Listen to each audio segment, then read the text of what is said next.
Hello everyone, welcome to my channel ELLC, that is English Language Learners Club. So let's see the idiom of the day in our An Idiom a Day series. The idiom for the day is early bird. It means someone who wakes up early or who arrives before the time. I repeat, early bird, someone who likes to wake up early or someone who arrives before the usual time. So let's see the example sentence here.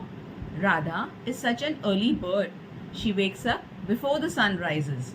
I repeat, Radha is such an early bird. She likes to wake up before the sun rises. So, waiting for your own sentences using this idiom. Till then, happy learning and bye-bye.